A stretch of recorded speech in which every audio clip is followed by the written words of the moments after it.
Halo rock and roll shooters, sudah pada tahu dong hybrid full frame mirrorless pertama Lumix yang bisa merekam video beresolusi 4K 60p internally? Tentu saja Lumix S1. Tapi gede dan ya lumayan berat lah ya kameranya. Setelah S1 makin gede dan makin berat lagi nih, Lumix S1H. Video centric full frame mirrorless yang ini malah bisa merekam video beresolusi sampai dengan 6K internally dan 10-bit pula. Bahkan bisa raw video data output sampai dengan 5.9K, bisa ProRes RAW, dan bisa raw format baru yaitu Blackmagic RAW. Mantap! Sekarang coba bayangkan, kamera Lumix S1H ini dicopot fitur perekaman 6K internalnya, tapi tetap mempertahankan semua fitur keren lainnya seperti 5.9K raw video data output, full vlog dengan 14 plus stops of dynamic range, 4K DCI up to 60p 10-bit internally, anamorphic, 5-axis IBIS, dan lain sebagainya.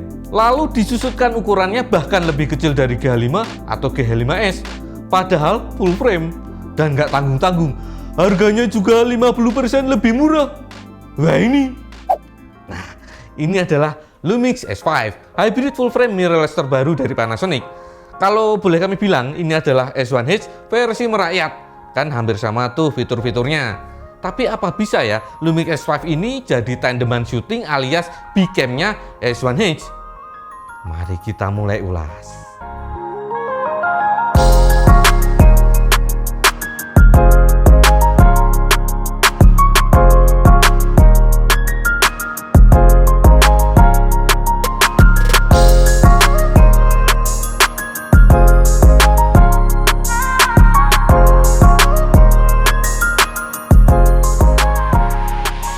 Dari segi desain bisa kita lihat bahwa Lumix S5 ini berukuran lebih kecil dan lebih ringan daripada S1H dan S1, bahkan GH5 sekalipun.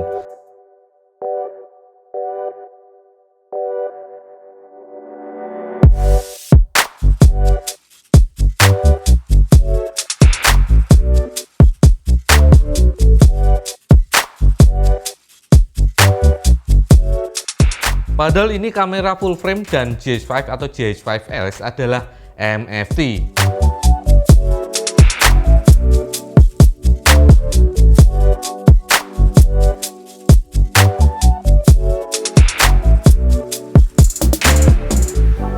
Walaupun kecil, Lumix S5 ini dibekali dengan 13 tombol fisik selain shutter button yang bisa dikustomisasi. Cuma beda 4 tombol lebih sedikit dibandingkan dengan S1H. Malah ada penambahan satu fitur keren di mode dial, Dedicated SNQ. Jadi kalau mau syuting slow atau quick motion, nggak perlu dive in jauh ke dalam menu. Hal ini menjadikan S5 sangat ergonomis dari segi desain.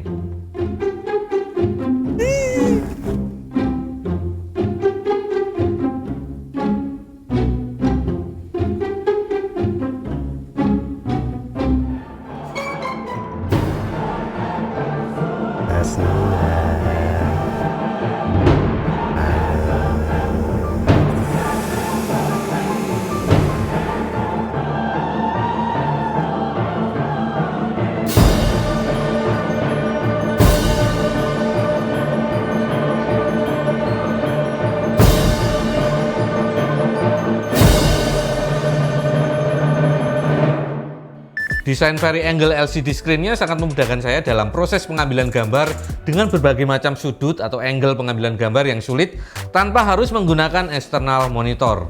Dengan tetap memberikan pengalaman sinematik yang sama dengan S1H, Lumix S5 yang dibanderol dengan harga setengahnya ini memiliki kemampuan yang bikin gedek-gedek.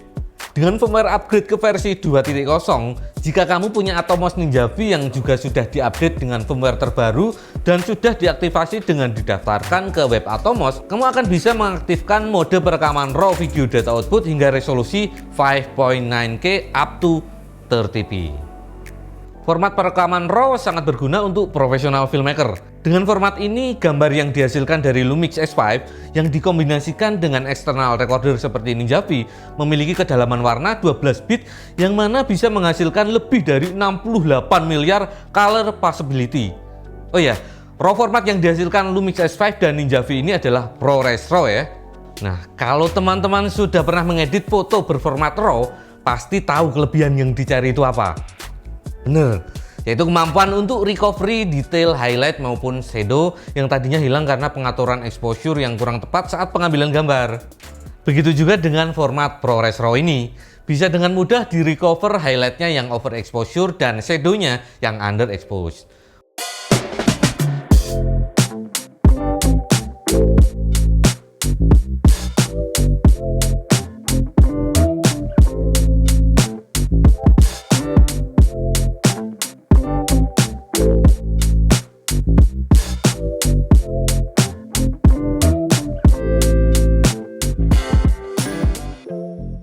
Walaupun demikian, bukan berarti kalian malah jadi asal-asalan ya setting exposure-nya pas lagi syuting.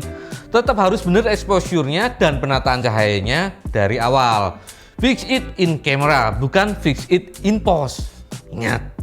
Dari footage ProRes RAW Lumix S5 yang direkam dengan Atomos Ninja V ini, sebenarnya kami ingin memperlihatkan ke teman-teman seberapa halus gradasi warna yang dihasilkan dari kedalaman warna 12 bitnya.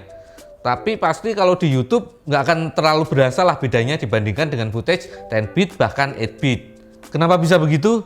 Karena kalau kita upload video ke YouTube sudah pasti dikompres ulang. Jadi walaupun teman-teman upload video 16 bit ya agak useless juga ya sebenarnya. Tapi tenang, buat teman-teman yang mau coba utak-atik raw footage-nya, kami sudah upload dan attach linknya di kolom deskripsi di bawah.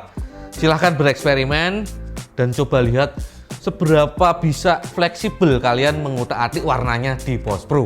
Tapi dengan catatan teman-teman harus membuka dan mengeditnya dengan software yang support untuk ProRes RAW ya, seperti FCPX atau Premiere Pro.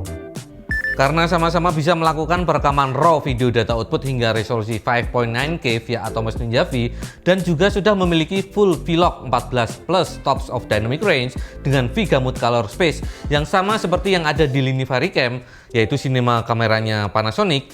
Lumix S5 ini bisa dijadikan bicam dari S1H kalau kita syuting dengan menggunakan setup multi kamera. Jos! Pengennya sih ya, Lumix S5 ini juga bakal bagian update firmware kayak S1H, yaitu support untuk melakukan perekaman B-RAW dengan Blackmagic Video Assist 12G. Karena format B-RAW ini adalah format yang natively supported di DaVinci Resolve. Yang mana teman-teman tahu, Resolve adalah software yang sangat umum dipakai di post pro, terutama untuk kebutuhan color grading. Oke, tambahan lagi ya, masih bahas mode perekamannya. Dengan body S5 yang sekecil dan sekompak ini, kita bisa merekam gambar dengan resolusi 4K 60p 10 bit secara internal. Gimana nggak worth banget tuh? Tapi internal 10 bitnya masih longgop ya. Ya maklum aja. Selain itu, adanya fitur timecode support bikin produksi multicam lebih mudah. Karena sinkronisasi gambar dan suaranya di post pro pasti lebih presisi dong. Kalau teman-teman mau syuting film dengan lensa anamorphic, Lumix S5 sudah bisa dan pakai banget. Karena sudah dilengkapi dengan fitur perekaman 4:3 anamorphic yang bikin oval bokehnya tuh eye pleasing. Dan bisa bikin horizontal flare juga. Penjelasan lengkap tentang apa itu anamorphic, rock and roll shooters bisa langsung lihat review kami untuk S1H. Di sini. Bodi yang semakin kecil semakin rawan goyang untuk diajak syuting handheld. Karena kadang kita dihadapkan dengan kondisi syuting yang rock and roll. Misalnya di lokasi syuting yang nggak memungkinkan kita untuk pakai alat bantu seperti tripod atau gimbal. Makanya butuh banget tuh teknologi 5-axis in-body image stabilizer. Tapi bukan berarti ini bisa untuk menggantikan gimbal atau steadicam ya kalau sudah memakai 5-axis in-body stabilization atau IBIS. Karena 5-axis IBIS ini diciptakan lebih untuk melenyapkan micro vibration saat syuting handheld seperti video yang ini nih. Boxing adalah cermin bagiku. Dan ego musuh terbesarku.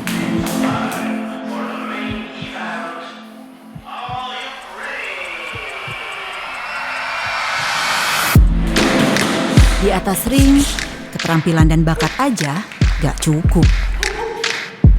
Aku harus cepat, harus cekat, dan aku harus tepat. Gak peduli seberapa kali kita terjatuh.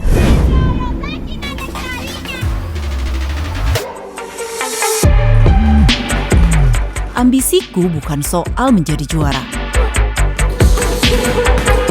Aku hanya ingin berlatih, dan terus berlatih. Sampai ku tahu sejauh apa aku berdaya. Kalau katamu, aku bermimpi terlalu tinggi. Mungkin kamulah yang berpikir terlalu rendah.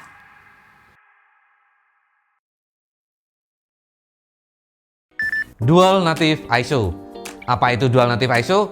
Rock'n'Roll Shooters bisa nonton penjelasan detailnya di video review GH5S di atas ini. Lalu pengaplikasian Dual Native ISO itu bagaimana ya? Lumix S5 cocok banget dipakai para content creator yang biasanya itu syuting dengan mengandalkan available light. Misalnya night exterior scene atau interior scene yang pencahayaannya itu kurang. Coba kita uji kemampuan Dual Native ISO-nya ya. Pada base ISO-nya di 640, kalau kita syuting pakai vlog profile dengan kondisi pencahayaan yang kurang, exposure-nya pasti akan under. Detail gambar pasti akan hilang terutama di bagian shadow. Dan kalau kita recover di post, pasti gambarnya akan noisy. Kalau kita set ISO-nya untuk mendapatkan exposure yang normal, kadang juga gambarnya masih noisy. Misalnya, kita set ke ISO 2500 atau 3200. Untungnya, Lumix S5 punya Dual Native ISO, jadi lebih baik langsung loncat ke ISO 4000 yang merupakan second native ISO pada kamera ini. Otomatis gambar akan terlihat identikal kejernihan gambarnya seperti pada first native ISO, yaitu ISO 640 jika berada pada kondisi pencahayaan yang cukup. Agak disayangkan ya, di semua mode perekaman 10-bitnya cuma punya batas maksimal sampai dengan 30 menit saja. Kamu harus berulang memencet tombol rekam lagi dan lagi setelah 30 menit perekaman video. Berbeda sekali dengan S1 dan S1H, bahkan GH5 dan GH5S pun sudah punya fitur unlimited recording time di semua mode perekamannya. Tapi tenang saudara-saudara, tenang. Kami sudah tes untuk merekam gambar beresolusi 4K 10-bit di bawah terik sinar matahari dan hasilnya tidak ada overheating issue sampai baterai habis.